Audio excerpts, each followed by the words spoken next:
All right, I'm very excited to welcome in our next guest. We've all seen what Ryan Kent has done so far during his time in Major League Soccer. We can see that the Seattle Sounders have got a very exciting, potentially game-changing player. We know that. But what we don't know necessarily are all the fine points, the details of his path to Major League Soccer. How does a player like this become available on a free transfer? I feel like we know the basics of the story, but to learn more about it, I figured who better to ask than someone who covers Rangers FC day in, day out, the club where Ryan Kent spent his best years at the club level. So, in order to learn more about this player and his path to Seattle and Major League Soccer, welcoming to the show right now, his name is Derek Clark of Rangers Review, which, as far as I can tell, is the best resource for coverage of Rangers FC. Derek, thank you so much for taking the time to join our show today. How are things going out in Glasgow? Yeah, all good, Ari. Thank you very much for having me. That's some kind words from your good self. Yeah, we're basking in sunshine over here. It's we've been spoiled with temperatures, but we're hitting 25 degrees the other day there, so that is unheard of. We usually get a wee little bit of sunshine, but never this prolonged period of time. So not ideal for me, right enough. I'm a fair-headed sort of guy, so I need to seek shade at all times. But that aside, it's been, all very good. Although Rangers this season haven't been the best, everyone's looking forward to the season ending this coming weekend and looking forward to the takeover, which is on the horizon. A group of Americans you might have heard, the 49ers Enterprises, who have control of Leeds United, are poised to take over. So there's a lot of anticipation and excitement about what they could do with the club going forward. Well, really looking forward to getting into this interview with you and talking about Ryan Kent. But before we do that, I do always like to give our guests a chance to tell our audience about the work that you do. So what can you tell us just about Rangers Review and the work that you guys do covering the team day in and day out, and what your role is covering the club?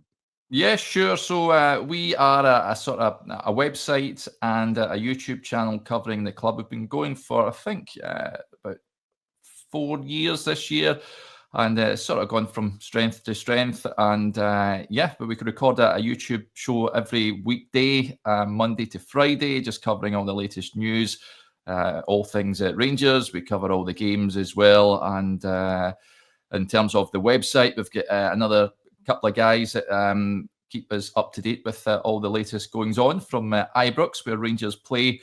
A lot of talk right now, just off a show with Chris Jack, my colleague, about the latest with regards to the managerial search. The talk is that Carlo Ancelotti's son could be the next Rangers head coach, which is quite something. So, we've just been updating the fan base on that. But, YouTube channel and a website, and it's been going strong, Ari. So long may it continue. I feel like you're, especially myself, being a Rangers fan and sort of living the dream a little bit, getting to cover your boyhood club week in, week out. So, if you want to check out the website or the YouTube channel, folks, then please do.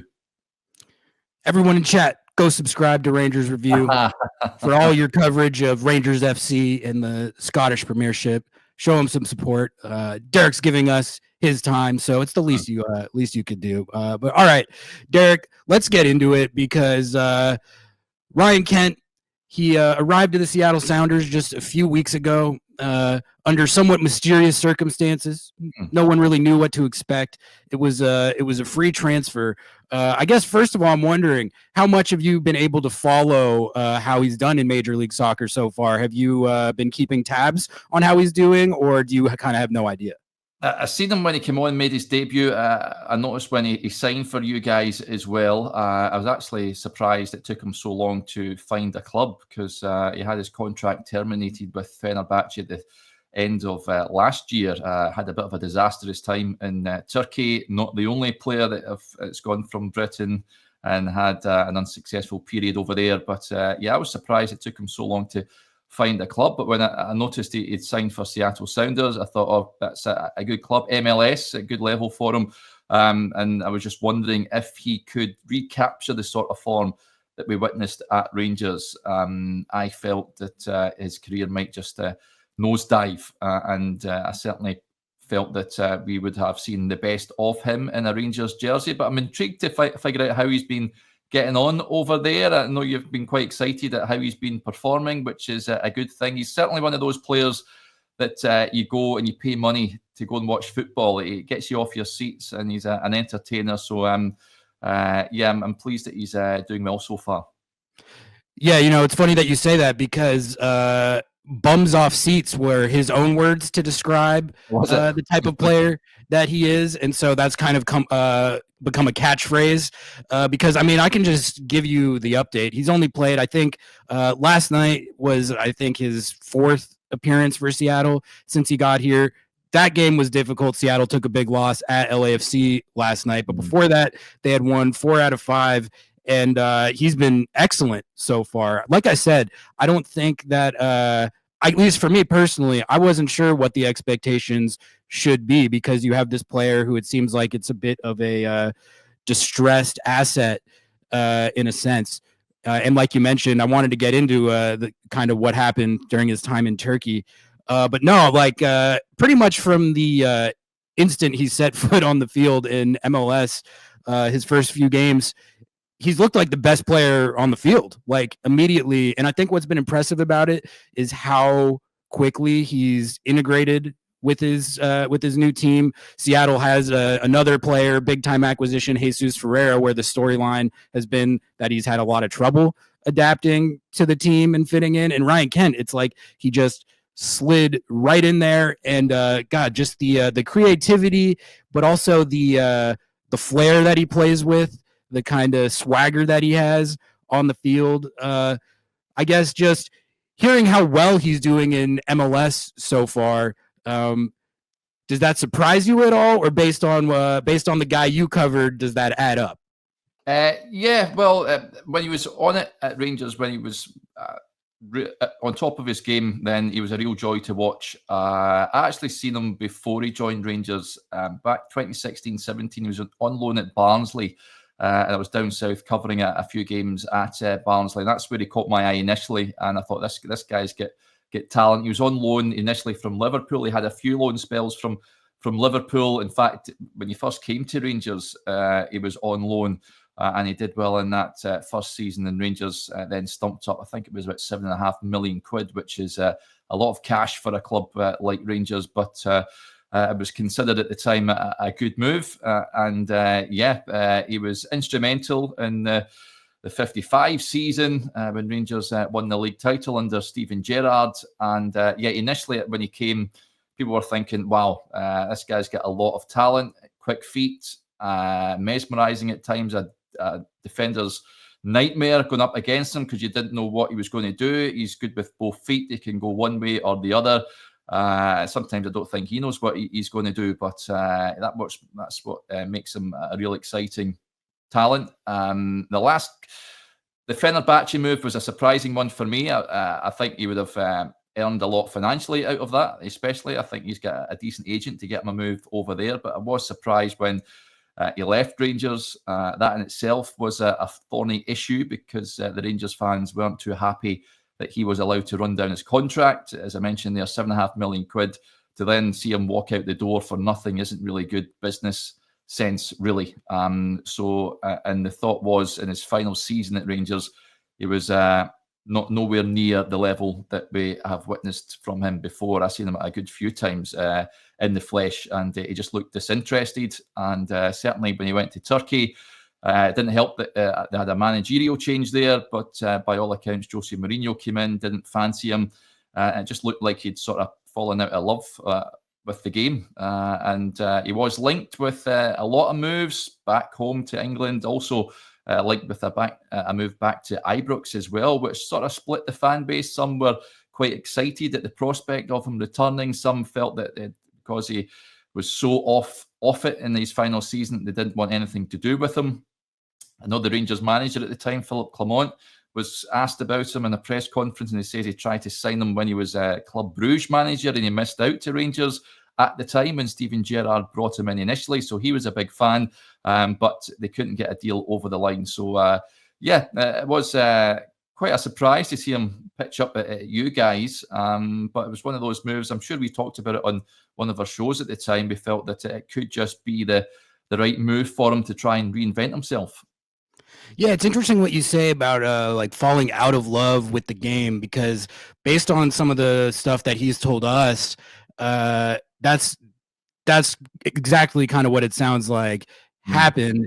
And I think something that it seems like he's benefiting from early on in MLS is it looks like he's having fun. Like he's like I said, he's playing with flair out there. He said it's the easiest locker room he's ever had to fit into. So it seems like he's falling back in love with the game again. But I'm interested to hear more about sort of the end of his time with Rangers, because my impression of it is that he had this fairly lengthy run where it was pretty electric, honestly. A lot of the similar attributes to what we're seeing here.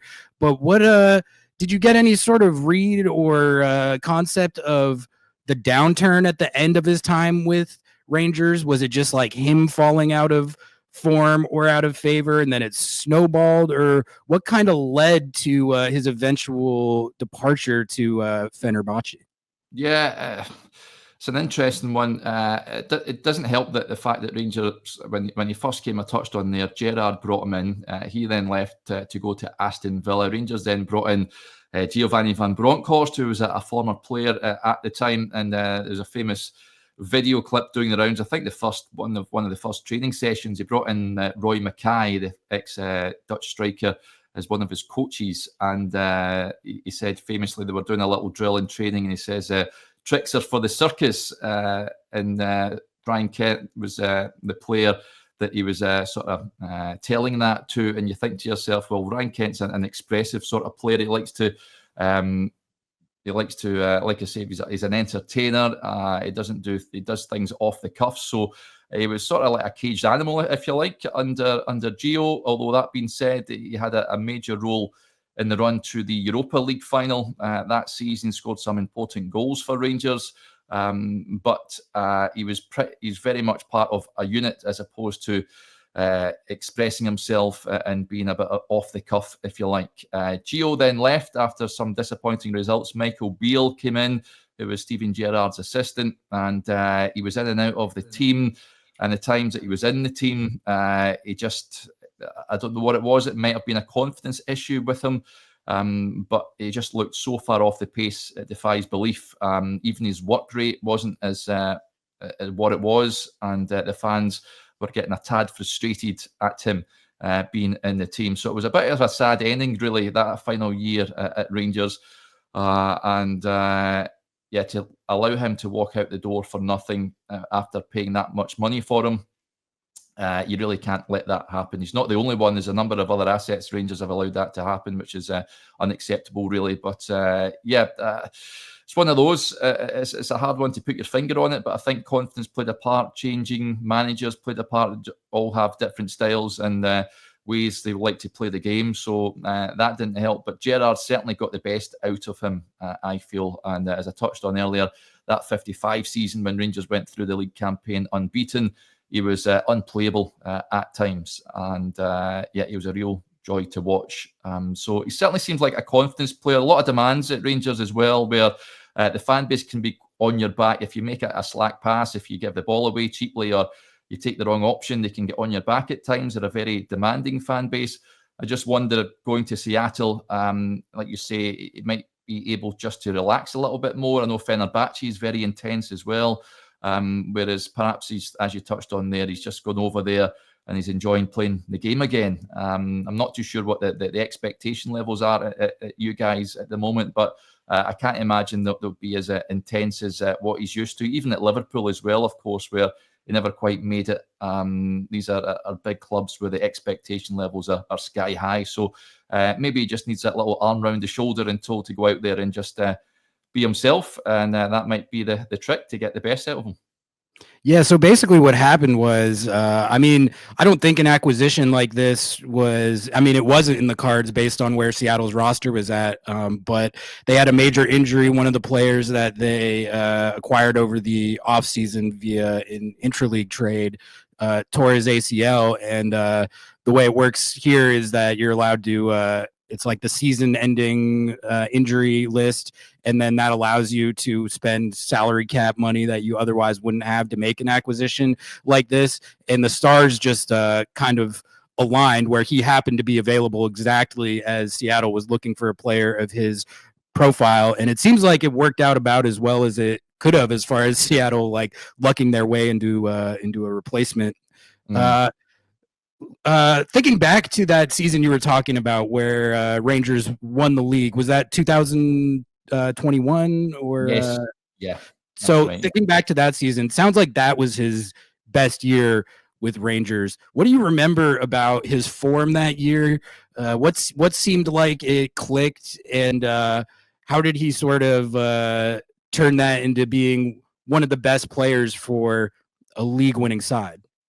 Yeah, he was one of a number of players. Everything just clicked that season. It was a COVID season, so I mean the fans weren't in the stadiums, which is unfortunate. But he was never present in that team. There was a front line that was really formidable. Scored a lot of goals. There was goals coming from everywhere.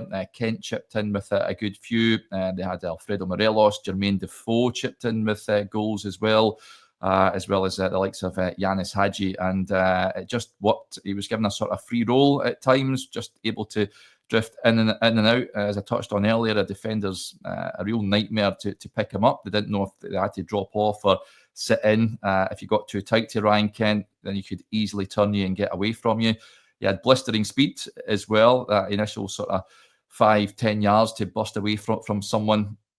That was fully evident in that season when Rangers romped to the title. He turned up in big games as well. That was a season where Rangers won. In fact, it was prior to that, I think 2019-20 season was the famous win at Parkhead when Rangers beat Celtic and Kent scored. He finished off a great move. And he got in a bit of trouble for his celebration. The Celtic fans didn't quite like how he was celebrating his goal, but he often turned up in big games, Ryan Kent, which was why the Rangers fans really enjoyed watching him. He was a big game player, and certainly that 55 season, everything just sort of came together at once, and it all just fell into place. That season, Rangers were magnificent to watch, blew everyone away, and were rightly named champions going through the season unbeaten. If anything, they should have won a treble that season, acquired the 2 cups, but they went out of those competitions when they really should have mopped up that year. But that is it. The season I think is top of my memory when I think of Ryan Kent, and of course, as well as I touched on, that Europa League run. You might be able to see YouTube reels of him terrorising the Borussia Dortmund defence, and a brilliant goal he scored against Red Star Belgrade. And he played a starring role in that Rangers run towards Seville. He was magnificent. That was probably the peak of Ryan Kent. I do wonder if he'll be able to sort of recapture that sort of form. You know, he's now 28, so he's certainly got plenty of years left in him. But it was a real joy to watch, certainly the 55 season and that run to Seville, where he was unplayable. It means going up against some of the best defenders in the world, especially when that Dortmund result was massive at the time. It really gave Rangers belief that they could go on a run and all the way to the final. So, it's almost a case of the bigger, the more well-known opponent he came up against, then the better a performance you got from Ryan Kent. That's nice to hear that he's a big game player, because Seattle has their biggest game of the season coming up here this weekend. The big derby here is Seattle versus Portland Timbers. They're going on the road, and I am really excited to see this guy play in a derby like this, because like you mentioned, he got sort of a reputation as a big game player. I guess I wanted to ask you about these Rangers Celtic derbies. I get Ryan Kent's presence in it. I think you might have mentioned it there, but there was he punched a guy, I think, in the which you never want to see that. You got to keep control of your emotions. But I don't mind a guy who's going to get up for the intensity of a derby like that. I guess more generally, I'm curious, like, what's a Rangers Celtic derby like? Just the intensity and the spectacle of it. That's one of the ones that when I think about the derby games around the world that I would love to go catch, that's like near the top of the list. Yeah, it's pretty intense stuff. There was one recently. It wasn't as intense as what it should have been, just because of the fact that the Celtic had already won the league. Rangers haven't really competed for the league title for a number of seasons now. They haven't won it since Kent was part of that team that won it back in 2021. But in terms of the actual fixture, it's one of those. You're quite right there, Ari. It's one of those games that on the bucket list for many to go and just savour and experience, because it's nothing quite like it, really. I think it's quite easily the biggest and most intense derby in the UK in particular, and certainly put up against big ones in Europe. I think Lazio Roma is certainly intense. The Fenerbahce Galatasaray games are pretty mouth-watering as well, but it's right up there. You need a certain type of character to play for Rangers and Celtic in these fixtures. Often you'll get guys that might go into their shell and they won't rise to the occasion in games like this, but it's all right being a good player, but you have to have the right character as well to stand up, because it can be deafening walking out, whether it be at Ibrox or at Parkhead. But that's the thing with Kent. He seemed to really thrive in that sort of environment. That instant that you mentioned, it was Scott Brown who went down. I think he was goading him.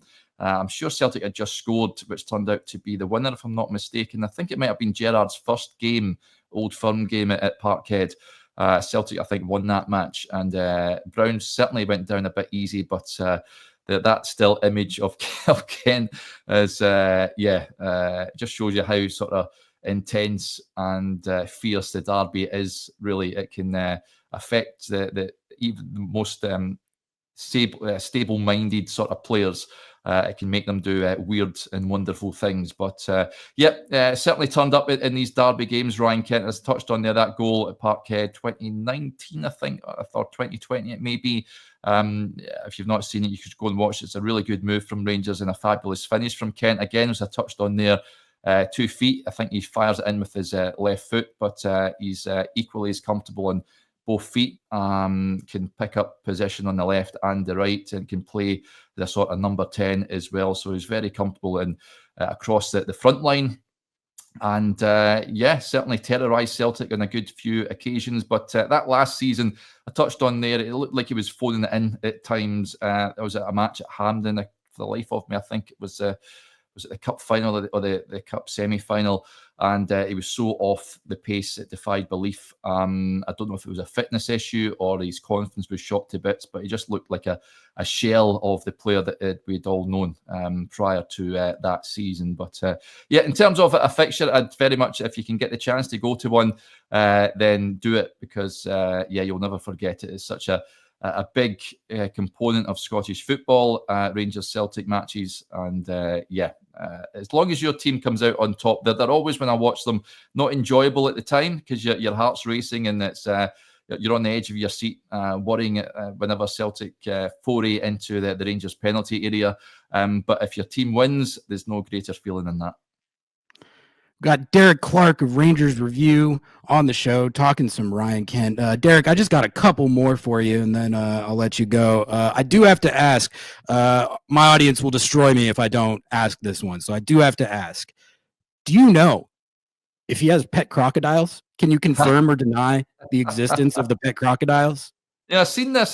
This is how it sort of surprised me, his period out the game. He was linked with a whole host of clubs. I think this was a club in Iran, if I'm not mistaken. And apparently of the reports where he had agreed to join because the owner, I can't remember what it's to do, but something to do with crocodiles. It just seemed absolutely bonkers, but I do not think he has pet crocodiles. I don't even think that's allowed anywhere, really. So, it was one of the weird and wonderful news stories to come out, I think, over the turn of the year, January time. when he was getting linked to all sorts of clubs. So yeah, I do not think he has any pet crocodiles, thankfully.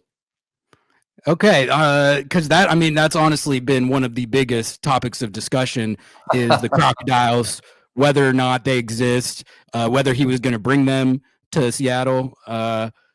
And that was one of the first things I heard about the guy. So I was like, all right, seems like he might be a little eccentric. He's a bit out there, Ryan Kent. He is. He's not your normal sort of guy. Very eccentric, like you say, or very sort of his own sort of guy, if you know what I mean. He doesn't follow trends or things like that. He does his own thing. But certainly crocodiles, when I heard that, it sort of blew me away as well. I thought it was a bit bonkers, to be honest with you. But never moved to Iran in the end. I don't know if that was just paper talk or one of these crazy transfer websites just trying to make up a rumor. But never materialized in the end. Well, okay, let's talk about this though, because crocodiles aside, you hear that detail, and then I'm just looking up random videos, right? You hear about the crocodiles, you see the punch, then you hear the story of what happened at Fenerbahce and the falling out with Mourinho, and I'm sort of thinking, all right, maybe the issue with this guy, it's clearly not talent, but perhaps there's like attitude issues or those eccentricities maybe take away from his play on the field at times. So I was sort of prepared for maybe like a bigger outsized personality with maybe attitude issues or something like that, because how else does a guy this level of player, why would he be available on a free transfer to come to MLS? Doesn't make any sense. But I will tell you, since he's got here, he seems very humble. He seems very like laid back. Yeah. Like, what do you like? Is that line up with the personality of the guy that you covered, or do you think he's maybe just trying to put on a not a show, but just adapting to a new team, come off as a certain type of way, or what do you make of all that? He's a quiet guy in the main. I mean, he's not someone that hogs the limelight. He lets his football do the talking, really. I know you touched on there a few incidents, but he was never really. I touched on there, of course, his celebration. That was more Celtic fans just losing the rag over Rangers winning a game at Parkhead. It's not the first time that's happened. It won't be the last. Very really up in front of the beaks for anything untoward. Certainly when he was at Rangers. Just trying to think if he was ever sent off at all. I can't remember if he was, to be honest. He wasn't someone that you were always worried about in terms of his temperament or anything like that.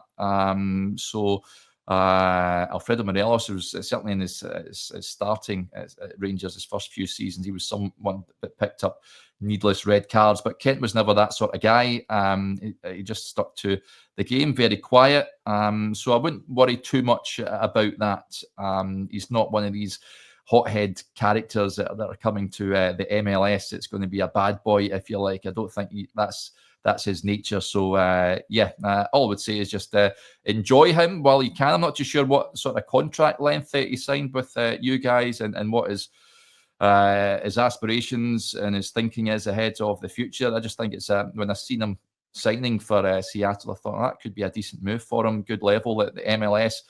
Could be a place for him to just enjoy football again, I guess, and really reinvent himself and show really what he's capable of. It's an interesting one. He could have touched on there that run to Seville. He was instrumental in that run, but in that final itself, I think if there's a big chance for Rangers right at the death in that game against Frankfurt. Kamal Roof put the ball across the face of goal, and he connected, but the goalkeeper, Trapp, I think his name, made a save. Now, there is a feeling that the ball may have crossed the line before it had got to Ryan Kent, and it would have been chalked off by VAR, but I'm not necessarily sure that would have been the case. Now, if he had scored that, Ryan Kent, it would have been probably the winning goal, and Rangers would have won the European trophy. If he had scored that winning goal, his career, I think, may have turned out slightly different than what it has done. They'd have wanted to build a statue to him at Ibrox if he'd scored that goal, I reckon. So perhaps it's something like that that's just played on his mind, that feeling of so close yet so far, and his career, as I touched on there, that last season at Ibrox, it was a bit of a hangover. He just played down his contract, didn't look interested at times. Got the move to Fenerbahce, which I've got to admit, I was like, really? Fenerbahce, huge club, but Turkey, not many players go over there and really make a name for themselves. So, and it turned out to be an absolute disaster for him. And then that time out the game, I was thinking, where's he going to end up next? As you touched on there, he was getting linked to all sorts of clubs. And Seattle comes up and he moves over there. So I would say best of luck to him. I hope it goes on. As I touched on there, he's 28, isn't he? So he's got a few years left in him. I really hope that he gets back to something near his best, because if he can, then he's a real joy to behold. I guess that's sort of my last one as we start to wrap it up here. Thank you so much again for the time. Do you know anything about like exactly what happened at Fenerbahce and the fallout with Mourinho? Was it just a case of the coach not rating the player? Did they butt heads on an interpersonal level? Because it just, I think one of the strangest things about it is, right, like he makes this big move from Rangers to Fenerbahce. I think at that point, everyone's considering his trajectory just on straight upward trend. And then you hear about this falling out with the coach or whatever, but I have no concept of exactly what happened. Was that sort of like behind the scenes that no one knows about, or was there publicly reported stuff about exactly how that went down? It's a weird one, because Mourinho wasn't there when he initially joined, and I think there was mumblings that he wasn't too happy there before he arrived. I thought to myself, oh, maybe Mourinho can get the best out of him, but he went along the same lines. I think the president came out and spoke out against Kent, and they're very vocal over it in Turkey. Now, there's been other Rangers players that have went out to play there recently at Trabzonspor, and I think the president recently came out and slated the signing of John Lundstrom, who went to sign for Trabzonspor, but I think he's changed his tune now. But if they're not happy with you over there, then they're very vocal in telling you if they don't want you to play. I think some clubs don't even pay your wages, and they try and force you out the door. So I think that was the case with Kent. I also think they do have a quota in terms of foreign players that are able to be part of the squad. So I think they had too many players from out with Turkey that could be registered. So Kent wasn't part of the makeup of the squad initially, I'm sure. And then, of course, if you get no chance of playing, then you're not going to be happy with that. So I think it was a move that was just doomed from the outset. I'm not entirely sure the other player that got picked ahead of Kent, but he never really got an opportunity. Mourinho comes in and isn't impressed by what he sees from him in training. They try and force him out the door. I think he was linked with Lazio. They tried to make him go there, and he was not for moving, really, Kent. And it came to the point where they decided just to terminate his contract. I think it was November time or something, October time, I can't remember, just to get rid of him, get him off the wage bill. So it's just one of those ones. I think you would have got a decent signing on fee out of it. But in terms of career progression, it really wasn't good for Ryan Kent. And he's probably wasted a good couple of years, 2.5 years of his career just at Rangers when he went through the motions, and then Fenerbahce, which was just a disaster. So, you'd imagine he just wanted to get out there, get on the park and show what he can do again. Yeah, well, it worked out for us. I mean, we're thrilled to have him in Seattle. Like I said, just these first few cameos where he's coming on as a substitute. He started one game, but just been pretty electric, and kind of a criticism, I would say, of the Seattle Sounders in recent years. They're one of the winningest clubs in the league. Not always the most exciting club to watch, especially in the last couple of years. So he's really added a lot of juice. Real quick, I did want to ask, where do things stand with the Rangers right now? My perception of the Scottish Premiership from the outside, as someone who doesn't follow it at all, is that it's basically a Rangers Celtic show in the top two, but it sort of feels like Celtic usually comes out on top, and it's like Rangers are the clear next best team, but maybe can't quite get over the hump of beating Celtic or finishing ahead of them on a regular basis. Is that still the dynamic? Would you say is that gap still there, or do you feel like there's a chance that that Rangers could really challenge to be the top team in Scotland going forward here? Yeah, unfortunately, that's been the story in the last few seasons. Ever since they won that league, as I touched on there under Steven Gerrard, the gap has just grown and grown. Celtic have spent a lot of money rebuilding a squad, and they brought Ange Postecoglou in, who's now at Spurs. He won the title. They brought Brendan Rodgers back when Postecoglou left, and Rangers have went through a number of managers that have really struggled to keep on Celtic's coattails. It did come close last season. They were so far behind before appointing Philippe Clement, a Belgian coach, who got them back in the title race, so much so he had them ahead at one point, but in the business end of the season they just choked when it mattered, and that has been levelled at this Rangers squad for quite some time, that when the going gets tough, that they're found wanting. So we're going into this summer. Another rebuild is required with regards to the squad. We're just thankful that there is this takeover on the horizon. Otherwise, it would be a real depressing state of affairs. Celtic are a richer club now than Rangers. Well, at this point, I imagine with this takeover taking place, that Rangers will be able to now start shopping in different markets for players. And the hope is that the 49ers can get a Rangers team winning on the park again and get challenging for silverware again, because Celtic have been allowed to surpass Rangers in terms of the trophy count, which is totally unacceptable for the board that are there at the moment. So it's vitally important to get the next manager appointment right, and they bring in a standard of player that is able to cope with the demands of Scottish football, which is quite unique in a way, because you do have to win every single week. Then you throw the factor in Europe, which Rangers have been really good in Europe, and ever since Gerrard came, they've restored their reputation in European competition. They reached the quarter-finals of the Europa League this season, and they've managed to perform well in Europe against some of the top teams on the continent, but struggle domestically against teams that they should be beating quite easily. So they need to try and find a balance there.